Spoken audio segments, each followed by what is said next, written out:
Josh Darrow, Larry Bluestein, tell them what we got. Right there, buddy. AutoNation Gridiron Report. South Florida High School Sports.com. Sorry I don't clean up well. Look up top. I'm going playoff beard. Playoff beard, scholar athlete nominations. Get him in, $1,000 winner in each of Dade and Broward County. Speaking of winners, Killian, huge win over South Dade. Big win. And they've got a guy that's giving a little electricity in that backfield. 4.3, 4.4 speed, can make big plays. And you were there. Jordan Herrera for Killian. What'd you see? Yeah, I liked him. Well, we liked him during the summer. We saw him plenty. Last year, he was a young kid. He's only a junior right now. I mean, this is a kid that can play. He's got a lot of speed.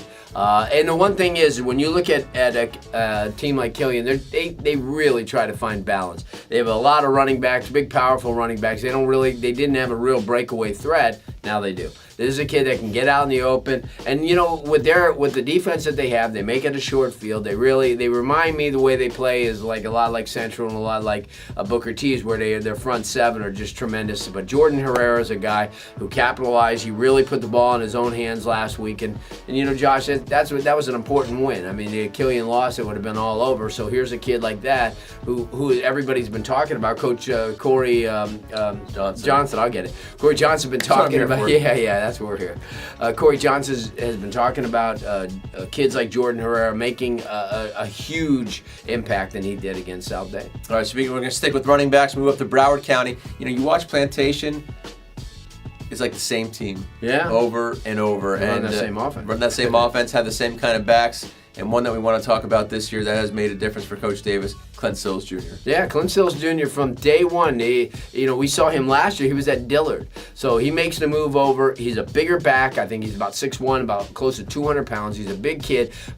But you said all the little scat backs they have, like Antoine Hayes and kids like they've had Jamonte Ham over the last couple of years, and now obviously a very athletic quarterback. You need a guy like this. You need a kid who's a big powering running back. He actually did in Dillard earlier this season. He's had some big games, and obviously they're going to need him the rest of the way. They clinch a playoff spot, and we'll see. Yet to be determined where they're going to go. But I will tell you this is a kid that from the first day, talking about this team in the future and what they could expect this year. Steve Davis talked about Clint Sills making a big difference because he's a change of pace back. He's not the little scat backs they have. He's a big bruiser. All right, now you went to Terravelle and Douglas a few weeks ago, and you were like a legend. Well, you're a legend anyways, but man, you were just the outpouring of love for Larry Bluestein up there in West Broward County.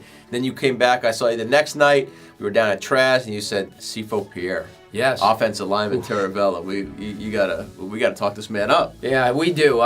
This is somebody that JT Wilcox and I had been watching on film, and he said, I'm interested to see how he does against a kid like Gaynor at Douglas, because Gaynor is a very athletic kid. I'll tell you what, even though Gaynor didn't go up against him a lot, when they did, Pierre is just a very tough kid to block. I mean, he's a leaner. Kid's got to weigh close to 300 pounds or a little over 300 pounds. Talking to Dan Marguerite, he feels he's gotten a couple of offers, but he feels he's so well under the radar screen that when he gets to that next level, he's got the ability to maybe shoot up and play on Sundays because he's that strong, he's that big, he's a very agile kid, and he's very athletic. And when he makes a difference, and that was the one thing that when you watch their running attack or anything that they have going, they'll kind of favor his side a little bit because, tell you what, he's like a shade trio.